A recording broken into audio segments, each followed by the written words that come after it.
ఓం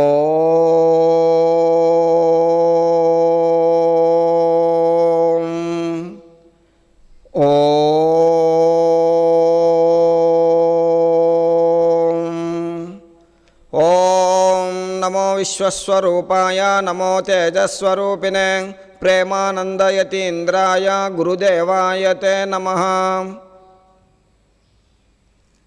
ఓం బ్రహ్మచారి మహర్షి సద్గురు శ్రీ శ్రీ శ్రీ ప్రేమానంద స్వామి తపోవనము ఆశ్రమము సంస్థాపకులు, సనాతన ధర్మ సమాజము వ్యవస్థాపకులు, బ్రహ్మచారి మహర్షి సద్గురు శ్రీ శ్రీ శ్రీ ప్రేమానంద స్వామి గురుదేవుల పాదపద్మములకు సాష్టాంగ నమస్కారములు.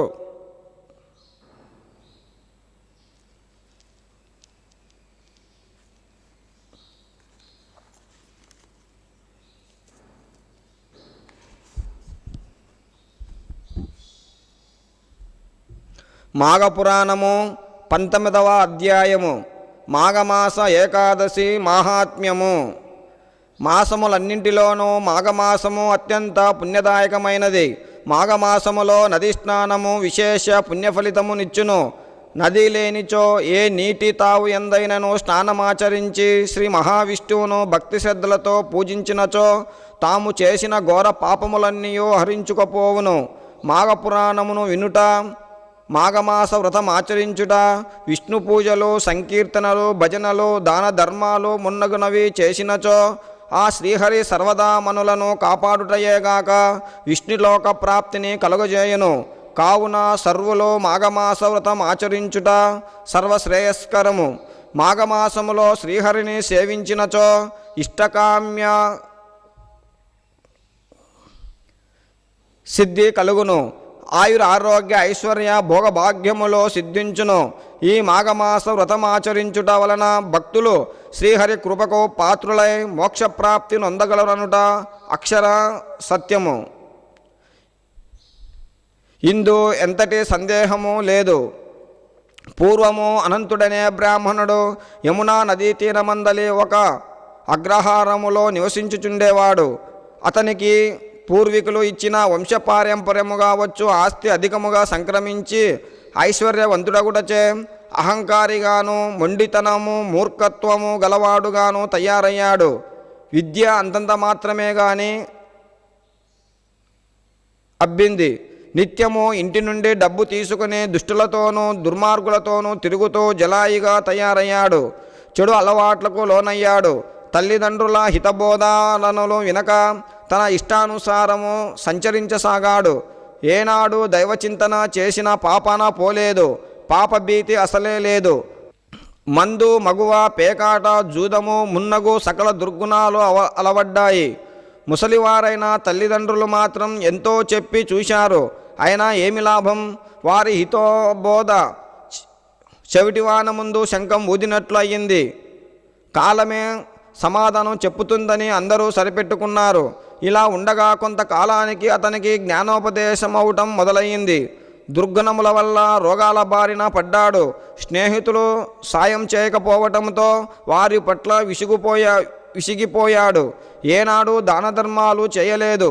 దైవచింతన అసలే లేదు. ఒంట్లో సత్తువ సన్నగిల్లసాగింది. ఒకనాడతడిట్లు తలపోసాగాడు. అయ్యో, తల్లిదండ్రులు పెద్దలు చెప్పినను వినకపోతినే, ధన బలంతో మిక్కిలి గర్విష్ఠినైతినే, సకల దుర్గుణముల బారిన పడితినే, నేనెంతటి పాపాత్ముడనైతిడిని.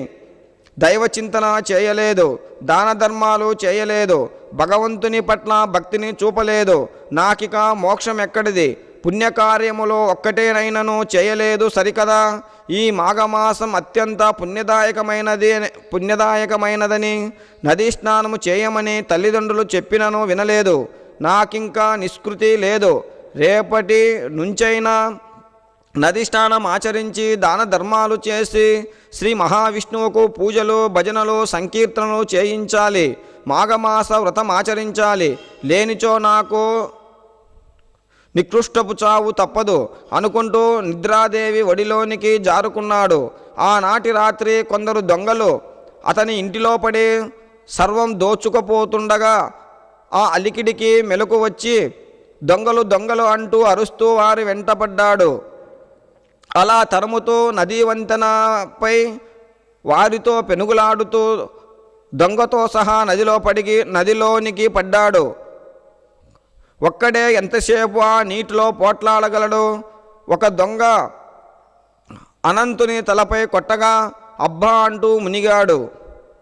అదును దొరికినని దొంగలు ధనంతో పారిపోయారు. అది మాఘమాసం అవటం, నదిలో పడిన అనంతుడు నీటి మునగటం వలన అతనికి నది స్నాన ఫలితం దక్కింది. అతని పాపములన్నీ పటాపంచలైనాయి. మాఘమాస ఫలితాన్ని పూర్తిగా అనుభవించి పుణ్యాత్ముడైనాడు. విష్ణుదూతలు అతనికి వైకుంఠ ప్రాప్తిని కలిగించారు. నీట మునిగిన దొంగకు కూడా మోక్షప్రాప్తి సిద్ధించింది. చూసితిరా మాఘమాసమందలి నది స్నానం వల్ల ఎంతటి ఫలితమున్నదో.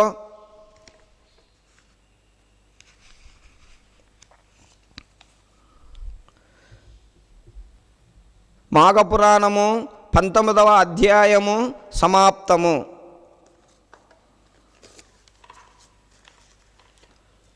ఓహో